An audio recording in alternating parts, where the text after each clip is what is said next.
at Wells Fargo, there were 3 very significant mistakes, but there was one that dwarfs all of the others.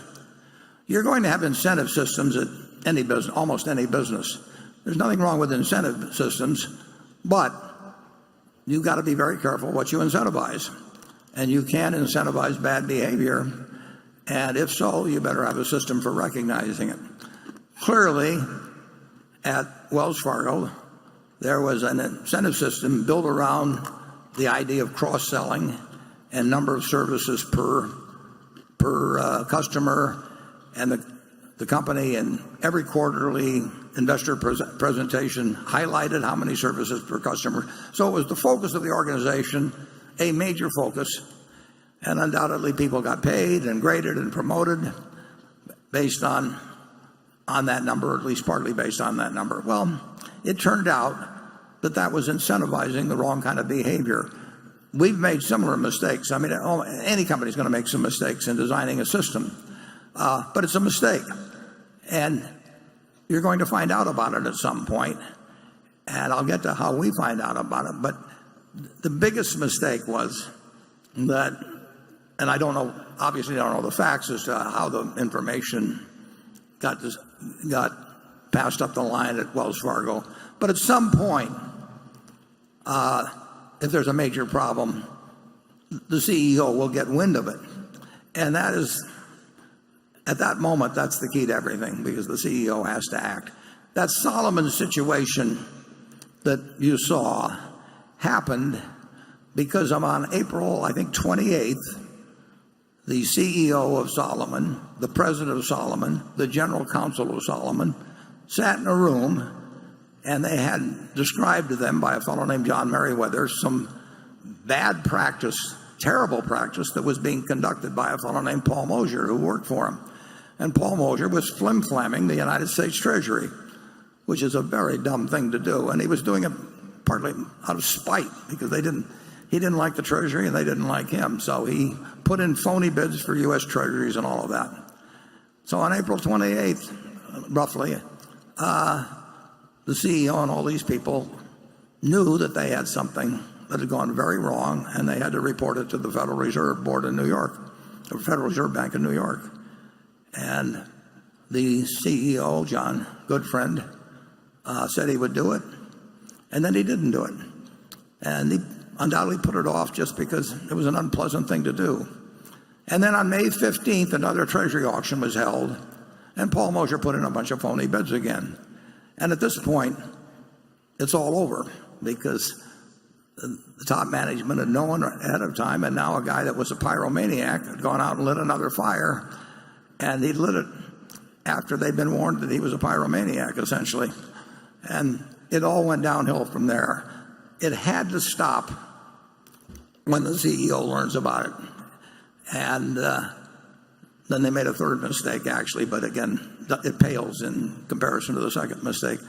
They made a third mistake when they totally underestimated the impact of what they had done once it became uncovered, because there was a penalty of $185 million, and in the banking business, people get fined billions and billions of dollars for mortgage practices and all kinds of things. The total fines against the big banks, I don't know whether it totals 30 or 40 or billion or whatever the number may be.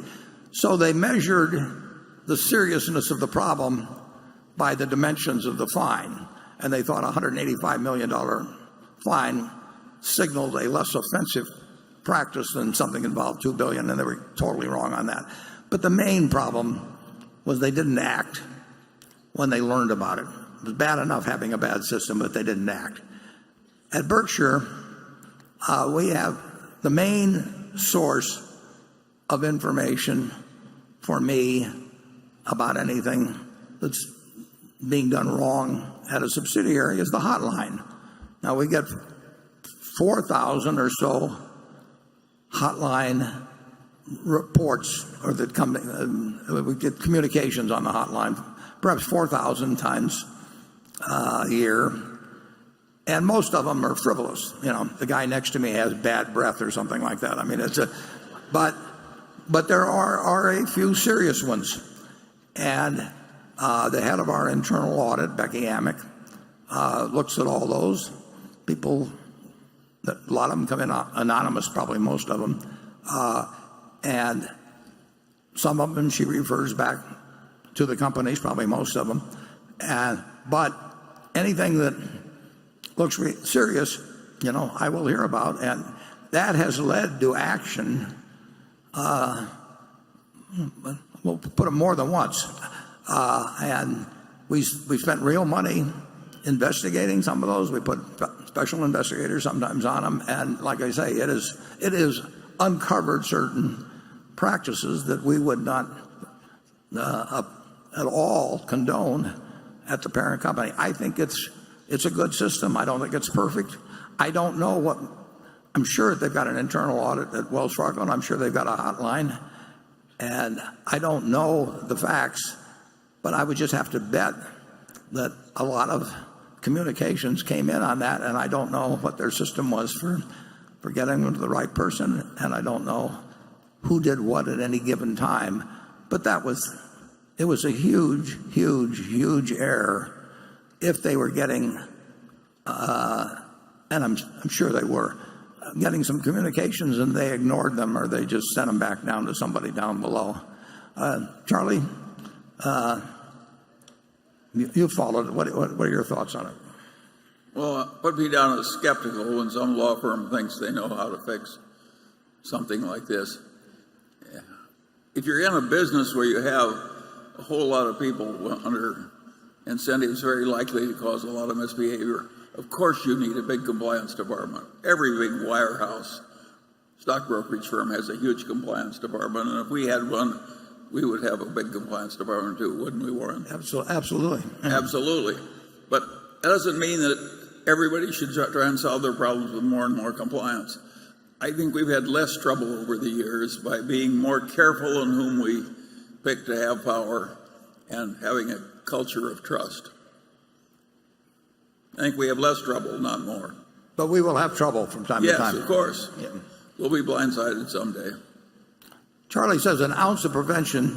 He said when Ben Franklin, who he worships, said an ounce of prevention is worth a pound of cure, he understated it. That an ounce of prevention is worth more than a pound of cure. And I would say a pound of cure promptly applied is worth a ton of cure that's delayed. And problems don't go away. John Goodfriend said that problem originally was, he called it a traffic ticket.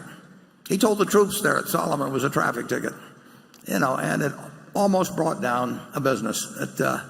Some other CEO that day described the problem that he had encountered as a footfall, and it resulted in incredible damage to the institution and so on.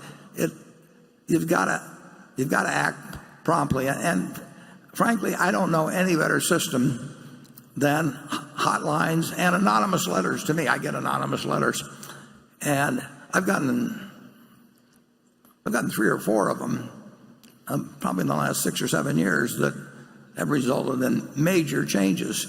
And very, very occasionally they're signed. Usually, almost always they're anonymous, but it wouldn't make any difference because there will be no retribution against anybody, obviously, if they call our attention to something that's going wrong. But I will tell you, as we sit here, somebody is doing, quite a few people are probably doing something wrong at Berkshire, and usually it's very limited. I mean, it may be stealing small amounts of money or something like that.